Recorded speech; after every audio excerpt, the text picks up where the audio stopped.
Dear brother and sister, listen to me carefully. Peace, dialogue, and reconciliation are not just words we use in speeches or prayers. They are the very essence of our humanity. They are the pillars upon which a just and compassionate world stands. At this moment in time, when division, conflict, and suffering seem to surround us, it is imperative that we turn our hearts and minds toward these principles. It is not enough to talk about peace as something distant or impossible. Peace is not merely the absence of war. It is the presence of justice, the presence of understanding, and the presence of love in our actions, our relationships, and our society. The journey towards peace begins within each one of us. We are all called to reflect on how we treat others, how we approach difference, how we live with those who may not share our values, our culture, or our beliefs. We are all asked to be agents of change, to be instruments of peace. But how can we do this? Where do we begin? We begin with dialogue. Dialogue is not just the exchange of words, it is the exchange of hearts. True dialogue does not seek to impose one's ideas upon another, nor does it seek to win a debate. True dialogue listens with the intent to understand, not to respond with preconceived answers. Dialogue is about vulnerability. It is about putting down our guard, letting go of our prejudices, and truly hearing the pain and hopes of others. When we engage in dialogue, we open ourselves to transformation. We allow the humanity of the other person to touch our own hearts, and in doing so, we begin to build bridges where walls once stood. In every encounter, we are given a choice. Will we see the other as an adversary or as a companion on the journey of life? Will we judge them by their differences, or will we choose to see the common humanity we share? The choice to engage in genuine dialogue is not always easy, but it is always necessary. And when we make that choice, we take the first step toward peace. Yet dialogue is only one part of the equation. It must be accompanied by a willingness to reconcile. Reconciliation is not about forgetting the past. It is about finding the courage to move beyond it. It is about acknowledging the pain, the wounds, the injustices, and the divisions that have marked our history, and choosing not to allow them to define our future. Reconciliation requires humility, the humility to admit that we have hurt others, and the humility to ask for forgiveness. But it also requires strength, the strength to forgive those who have wronged us, to release the burdens of resentment, and to choose healing over vengeance. Reconciliation is a powerful act. It is a decision to free ourselves from the chains of the past so that we can embrace the possibility of a new future. But this is not a future that is built on forgetfulness or indifference.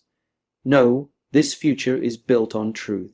It is built on the recognition that we are all broken in some way, but that we all have the capacity to heal, to grow, and to become instruments of peace. The journey of reconciliation is often painful, for it requires confronting the deep wounds that we have carried for so long. These wounds may be personal, but they are also communal, national, and global. Whether it is the wounds of war, of racial injustice, of inequality, or of the many forms of division that plague our world today, the path to reconciliation is one that demands honesty, courage, and above all, love. It is only through love that true reconciliation can take place. And what is love? Love is not just an emotion, it is a choice. It is the decision to see the humanity in the other, even when it is difficult, even when we are hurt. Love is the foundation upon which peace is built. It is the force that can transform the most hardened hearts, that can turn enemies into friends, and that can heal the most fractured communities.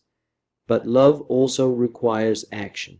It calls us to not only feel compassion, but to live compassionately. It calls us to feed the hungry, to shelter the homeless, to stand up for the oppressed, and to speak out against injustice. Love compels us to work for a world where all people, regardless of their background, are treated with dignity and respect. In the face of so much suffering, it is easy to lose hope. It is easy to become cynical, to believe that peace is impossible, that reconciliation is too difficult, and that dialogue is a futile endeavor. But we must remember that peace is not something we wait for to come from above. It is something that we build together, one step at a time, through our choices, our actions, and our relationships. It is not the absence of conflict, but the presence of justice, the presence of understanding, and the presence of love. As we look to the future, let us commit ourselves to the work of peace. Let us be people who choose dialogue over division, who choose reconciliation over revenge, and who choose love over hatred.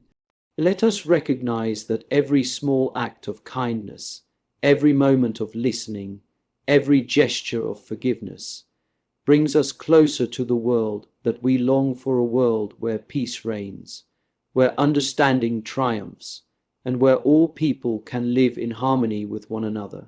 We are not alone on this journey. We are called to walk together as one human family, united in our desire for peace. Let us support one another, let us encourage one another, and let us never lose sight of the possibility of a better world. For in the end, it is through peace, dialogue, and reconciliation that we will find the true fulfillment of our human dignity. And it is through these values that we will transform our world into a place of justice, compassion, and lasting peace. As we take these steps towards peace, we must also recognize that there are forces that may try to divide us. There are voices of fear, of hatred, of ignorance that seek to separate us from one another. These voices often prey on our insecurities, on our differences, and they can easily sway us into thinking that conflict is the only way forward. But we must resist these voices. We must hold steadfast to the truth that peace is not a dream, but a real and achievable goal. It is a goal that requires effort, persistence, and a willingness to face our fears and prejudices. The strength of peace lies in its ability to unite, even in the most difficult of circumstances. It calls us to build relationships across boundaries, whether they be of religion, nationality, race, or social status. Peace is not simply the absence of violence, but the active pursuit of justice and equity. It demands that we address the root causes of conflict, the poverty, the inequality, the oppression, and the discrimination that undermine the dignity of the human person. To work for peace is to work for a world where every individual has the opportunity to thrive, where the systems that perpetuate injustice are challenged, and where the marginalized are given a voice. This requires boldness, because to seek peace means to challenge the status quo, to question the structures that benefit some while excluding others. It means asking uncomfortable questions and seeking uncomfortable truths. It means not only confronting the violence of war, but also the quieter forms of violence that exist in our societies, the violence of neglect, the violence of indifference, and the violence of exclusion. To work for peace is to be willing to confront these injustices head on, with the understanding that true peace cannot exist without justice for all. We must also understand that reconciliation is not a linear process. It is not a quick fix or an easy solution. Reconciliation requires time, patience, and a great deal of effort from all sides. It demands that we acknowledge the deep scars of the past, that we understand the pain of others, and that we come to terms with the complexities of history. Reconciliation is a long-term commitment, one that calls for an ongoing willingness to listen, to forgive, and to learn from one another. When we reconcile, we are not erasing the past, we are healing it. We are saying that the past will not define our future, but it will inform the way we build a better tomorrow. In this process, we must acknowledge that the journey of reconciliation is not one-sided. It is a mutual effort where both sides come together in the spirit of understanding, humility, and shared responsibility. It is a process that requires vulnerability from both parties, a willingness to admit mistakes, to ask for forgiveness, and to offer forgiveness in return. But in every moment of this journey, it is love that sustains us. Love is the force that allows us to overcome the greatest challenges, the greatest hurts, and the greatest divisions. It is through love that we are able to open our hearts to others, even when their actions have caused us pain. It is through love that we can extend grace, even when justice seems elusive. And it is through love that we find the strength to move forward, to rebuild what has been broken, and to create something new. This is why love is at the core of dialogue and reconciliation. Without love, dialogue becomes empty words, and reconciliation becomes an impossible ideal. Love is what gives meaning to our efforts, what transforms our conversations, and what leads us toward lasting peace. And this love must be a love that goes beyond sentiment. It must be a love that is active, that seeks the good of the other, that serves the other, that sacrifices for the other. This love is not a passive feeling, but a powerful force that propels us to act, to reach out, and to build. As we move forward, we must keep in mind that peace, dialogue, and reconciliation are not just ideals for the distant future. They are the way we must live today. We do not have the luxury of waiting for a better tomorrow to begin these efforts. Every day, we are presented with opportunities to choose peace, to engage in dialogue, and to reconcile with those around us. Every interaction we have, every conversation we engage in, every act of kindness or compassion is a step toward the world we long for. We must not wait for others to act first. We must be the ones who lead the way. In our homes, in our workplaces, in our communities, we must be the ones who choose to listen, to understand, to forgive, and to love. We must be the ones who build the bridges that connect us, who break down the walls of division, and who work tirelessly to create spaces where peace can thrive. When we choose peace, we not only change ourselves, we change the world. And this change is not always immediate or visible, but it is real. Every effort we make, no matter how small, contributes to the greater good. When we extend a hand of reconciliation to someone we disagree with, we sow seeds of peace. When we open our hearts to those who are different from us, we foster understanding. When we forgive, we break the cycle of revenge and begin the process of healing. These actions may seem insignificant in isolation, but together they form the foundation of a more peaceful and just world. As we walk this path of peace, dialogue, and reconciliation, we must remember that we are not alone. There are countless others who share our vision, who are working alongside us in their own ways, to create a world where justice and peace are not just aspirations, but realities. Let us stand together, united in our commitment to building a world of peace, where the dignity of every person is respected, where conflict is resolved through understanding, and where the bonds of reconciliation create a future of hope for all. In this journey, let us not forget that peace is a gift, but it is also a task. It is a gift we must cherish, but it is also a task we must actively work towards. Each of us has a role to play in this great endeavor, and it is through our collective efforts, our shared commitment, and our boundless love that we will ultimately transform our world into a place of lasting peace, where all people can live together in harmony and mutual respect.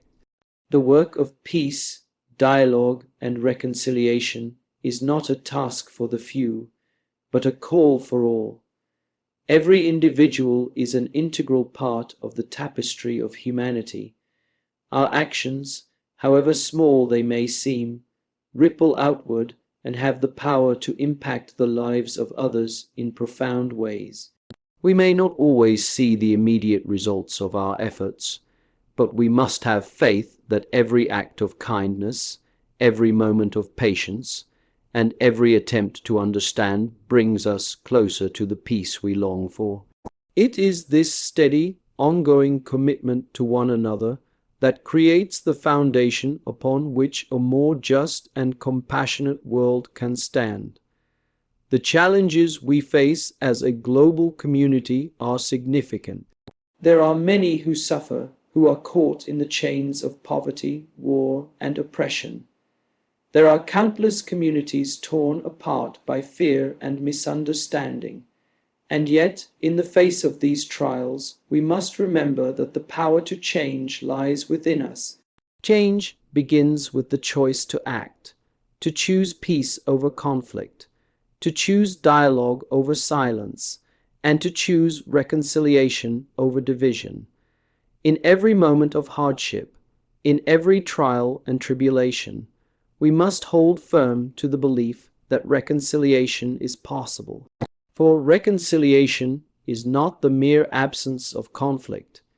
It is the willingness to come together, to understand one another's pain, and to seek common ground even when the path is difficult to see. It is not a single event or a final resolution, but an ongoing process, a journey toward healing and mutual respect.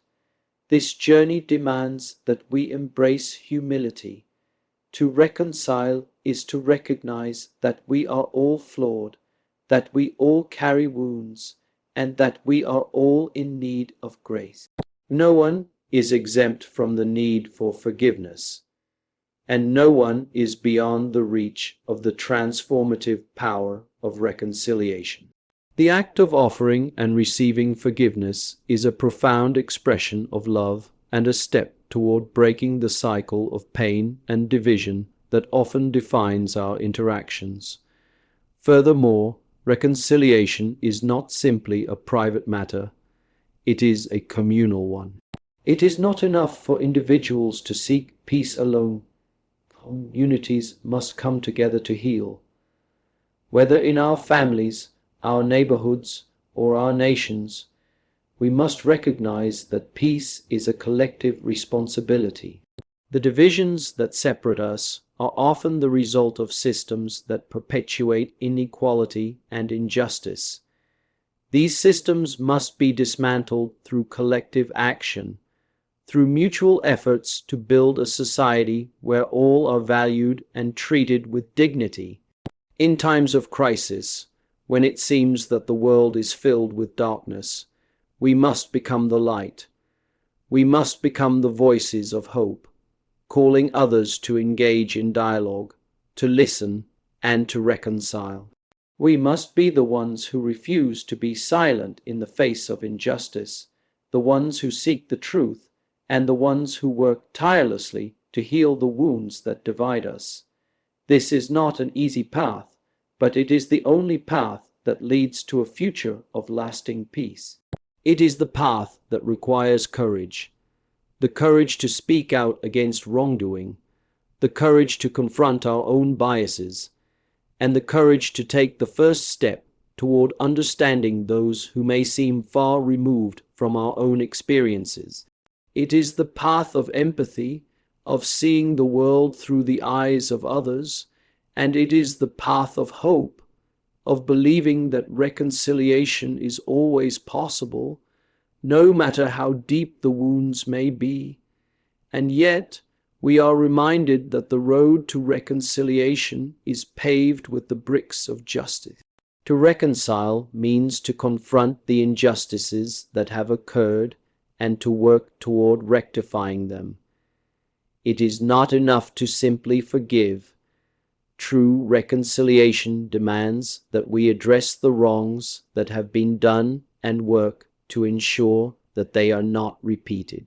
This means that we must act, not just for our own benefit, but for the benefit of all. We must challenge the structures that perpetuate inequality and oppression, and we must work toward a world where every person's dignity is upheld and respected. It is through this work of justice that we begin to repair the fabric of our societies. When justice is served, when the oppressed are given their rightful place in the world, when the marginalized are brought into the fold of society, peace has a greater chance of flourishing. Justice and reconciliation are inextricably linked. Without justice, there can be no true peace. Without the recognition of past wrongs and the restoration of what has been taken, peace will always be fragile, fleeting, and incomplete. In this effort, we must recognize the importance of the younger generation. The future of peace, dialogue, and reconciliation depends on the choices they make today. As elders, as teachers, as guides, we must equip them with the tools to engage in these processes. We must teach them the value of listening, the strength of humility, and the power of love. The next generation must be given the vision to see beyond the divisions of the present and to understand the beauty of unity in diversity. We must show them that peace is not just a passive state of being, but a call to action, a call to live in harmony with one another, to work for justice, and to seek reconciliation in all aspects of life. As we look ahead, we must also remember that peace is not simply the absence of conflict in the global arena. Peace is something we cultivate in our daily lives, in our homes, in our neighborhoods, and in our workplaces. It is found in the way we treat one another, in the way we resolve our differences, and in the way we choose to be present to those around us. In this sense, peace is not something distant or abstract. It is something we create every day through our choices and our actions. It is also essential to recognize that peace is not uniform. It does not look the same for every person, every community, or every nation. Each situation, each context, requires a unique approach. What is required in one place may not be needed in another. This is why dialogue is so crucial. It allows us to understand the needs, aspirations, and struggles of others, and to find tailored, compassionate solutions that respect the diversity of our world. Peace, then, is not a one-size-fits-all solution. It is a dynamic, evolving process that reflects the complexities of human life and the intricate relationships we share with one another. In every effort to make peace, we must be guided by a deep sense of hope, a hope that refuses to be extinguished, no matter the challenges we face. Hope is the belief that a better world is possible, even when it seems out of reach. It is the spark that ignites action and fuels our perseverance. Hope is what drives us forward, even in the face of adversity, knowing that every step taken towards dialogue, every effort made to reconcile, and every moment of peace shared is part of the greater work of transforming our world. As we reflect on the path ahead, let us remember that peace is not a distant dream, but a responsibility we all share. It is not a passive hope, but an active commitment that demands our courage, our empathy, and our unwavering belief in the dignity of every human being. Peace, dialogue, and reconciliation are not mere ideals. They are the very foundation upon which a just and compassionate world can be built. We cannot wait for others to take the first step. We must be the ones to lead the way. In every moment, in every conversation, in every action, we have the opportunity to choose peace over conflict, understanding over division, and love over hate. The world will not change on its own. It will change because we decide to engage, to listen, and to act. It is through our collective efforts, guided by compassion and justice, that we will build a future where the wounds of the past are healed and the divisions of the present are overcome. A future where peace is not just a fleeting moment, but a lasting reality for all. This is our shared task, our shared mission, and it begins with each one of us. Let us be the agents of change, the builders of bridges, and the voices of hope. Let us choose reconciliation over division, dialogue over silence, and love over all else. For it is through these actions, these choices, that we will create a world worthy of our children. A world where peace reigns, justice prevails, and humanity stands united in its shared pursuit of a brighter, more compassionate future. The work ahead is great, but together we are more than capable of rising to the challenge. The time for peace is now. Let us embrace it with open hearts and unwavering resolve. The future is in our hands, and it is through peace, dialogue, and reconciliation that we will shape a world where every person, regardless of background, can live with dignity, respect, and harmony. Thanks for watching.